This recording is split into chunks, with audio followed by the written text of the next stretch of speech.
Hello everyone, I hope everybody is fine. We want to talk about composition of functions in this lecture, but before that, we are going to investigate and do one non-mathematical, perhaps, example so that we know what this composition of functions is talking about. So here we have a chart. It shows women's shoe sizes, and in the United States, the shoe sizes are numbered as 4, 5, 6, 7, 8. But if you are in Europe and in Britain, the shoe sizes are like 2, 3, 4, 5, 6. So the same shoe size that in the United States is like size 4, in Britain is actually size 2. Or if you are wearing a shoe which has a size of 8 in the United States, then the same shoe in Britain has a size of 6, for example. And in Italy, which is another European country, the shoe sizes are totally different. A shoe size of 4 in the United States, which was equivalent to shoe size of 2 in Britain, now in Italy, it's actually equivalent to a shoe size of 32. Or a shoe size of 5 in Britain is the same as size 38 in Italy. Or a shoe size of 8 in the United States, that is the same as size 40 in Italy. So you see that different countries have different systems of shoe sizes. Now, what is the relationship here with functions and shoe sizes? So we are trying to find a function, let's call it g of x, that maps US shoe size on British shoe size.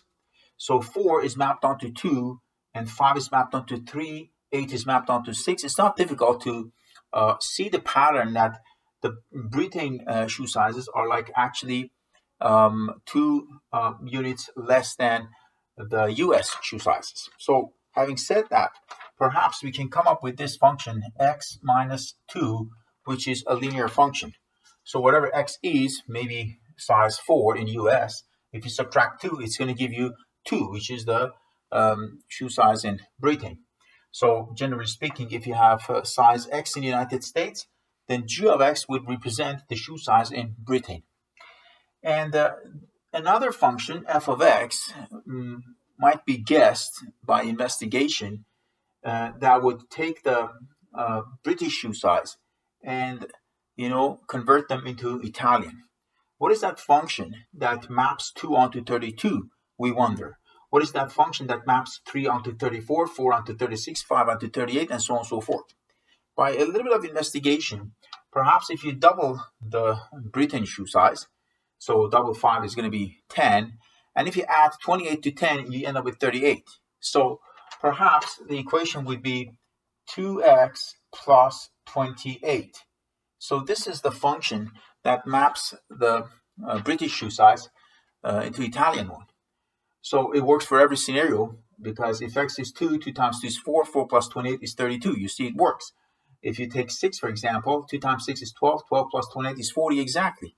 So we see that f of x is that function that maps British shoe size into Italian, and then g of x is just this other function that maps US shoe size into the one that is in Britain. Now, the Britain shoe size, we said we are denoting it by g of x because that's basically the output number for the g of x function.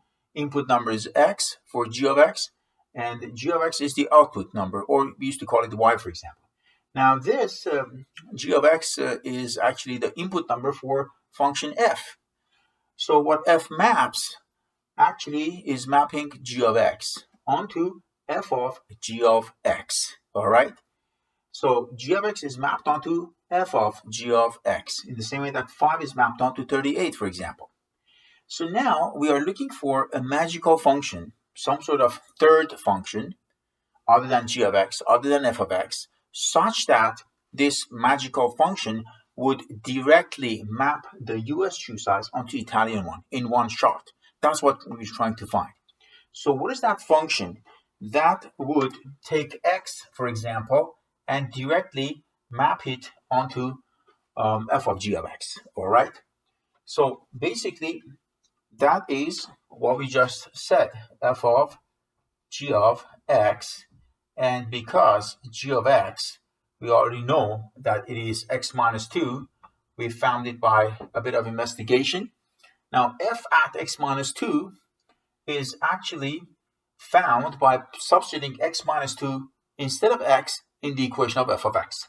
So if it's 2 times x, instead of x, we plug in x minus 2 because we're finding f of x minus 2 right now, and then plus 28. So this would be f of g of x. So if you simplify, you get 2x minus 4 plus 28. If you work it out, it's going to be 2x plus, I believe, 24. Okay? So we found this third function, this magical function, that directly maps the US shoe size onto Italian right away in one shot. Let's see if this function works or not. Grab 8. 2 times 8 is 16. 16 plus 24, bingo, it is 40. Grab 4. 4 times 2 is 8. 8 plus 24 is 32. So you see that it works for every single scenario. So other than the two functions g of x and f of x, we came up with a third function here. And this third function directly maps the US shoe size onto Italian one. This function is called the composite function, okay, because it's actually a combination of these two functions, f of x and g of x.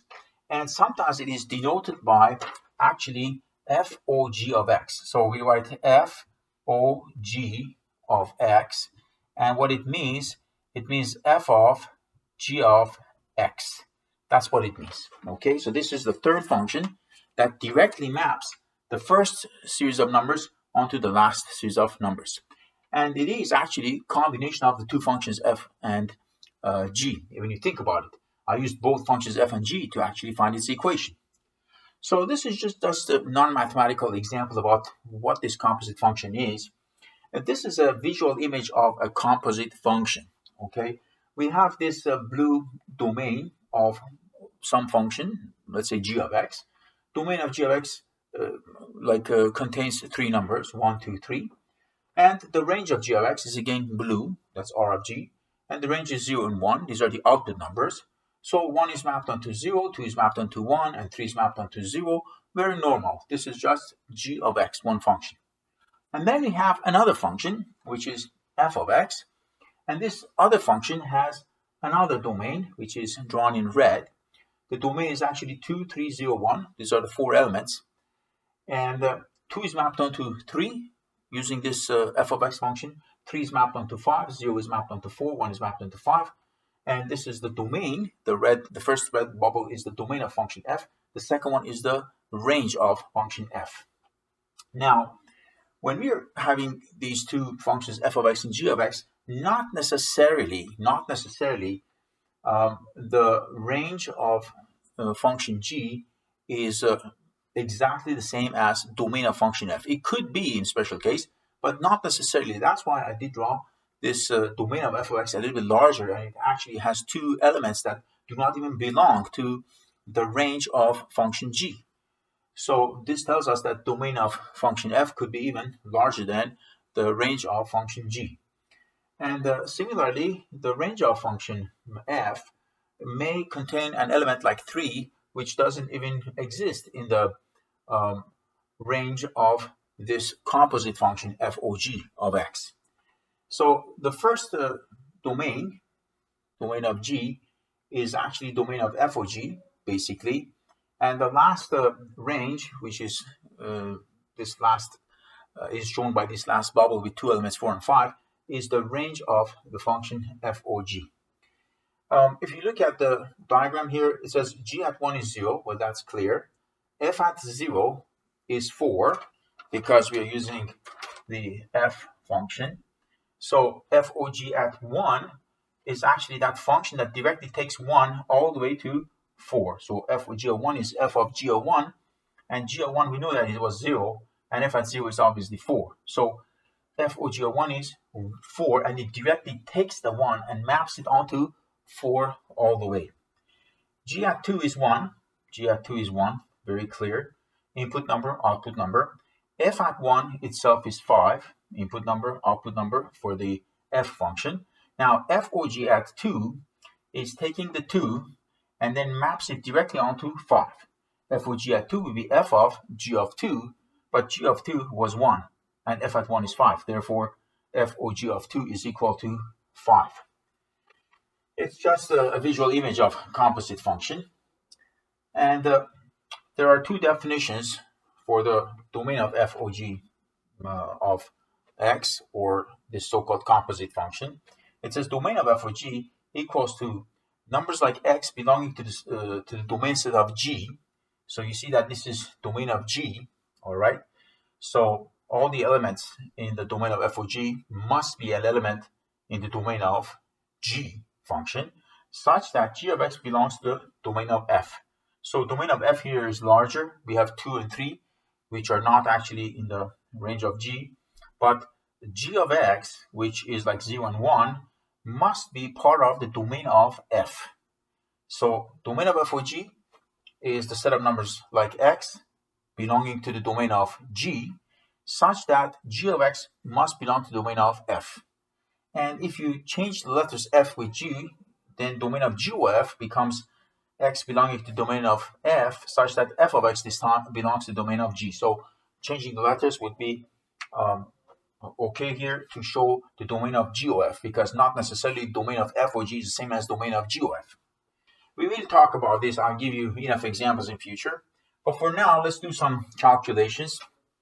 F of x is given, g of x is given. F of x is a quadratic function, g of x is a square root function. We want to find f or g of x. So that means f of g of x. So that means f of 2 square root of x, in fact.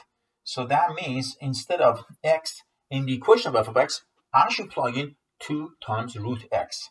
So that becomes 4 minus 2 root x, but then I have to square it. So if you square this, you end up with 4 minus 4x. So that is actually f or g of x, the composite function, okay? Same thing that I found here earlier by investigation. Now we're just calculating it. Now, g or f of x is not necessarily the same as f or g. In fact, in general, it is not equal to f or g. Now, g or f of x means g of f of x, actually. That means g of 4 minus x squared, the quadratic function.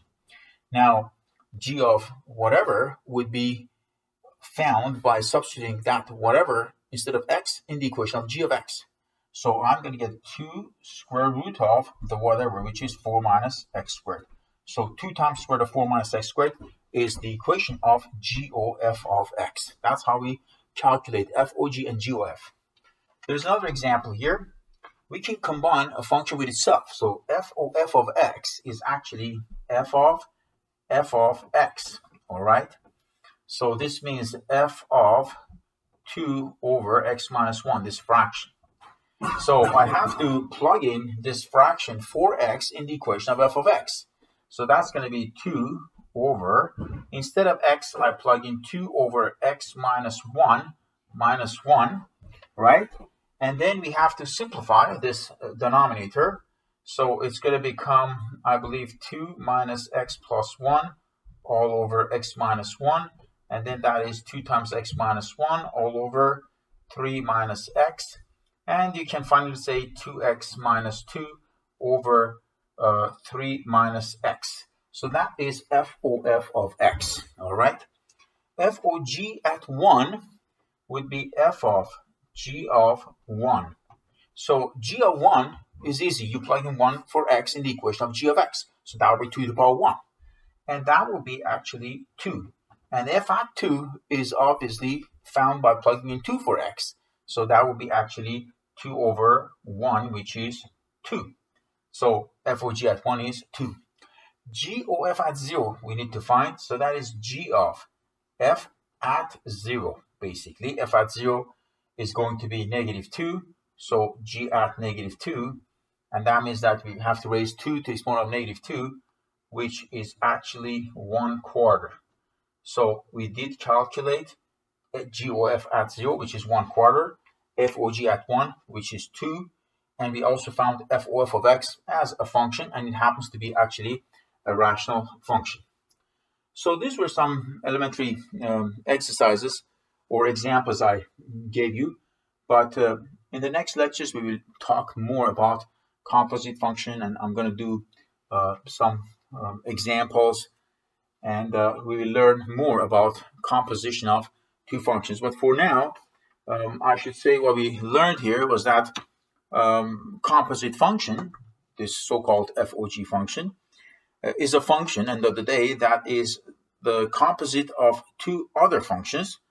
The function f of g of x is called the composition of f with g, and this FOG function is actually f of g of x, as I said, and it's denoted by FOG of x, and it's defined by using the output of the function g as the input for the function f.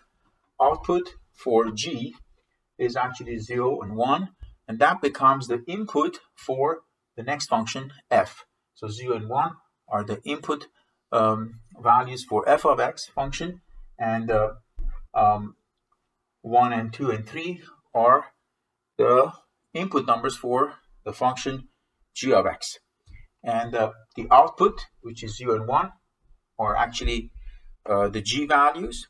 And these g values, which are the output for g of x function, they become the input number for the next function f of x.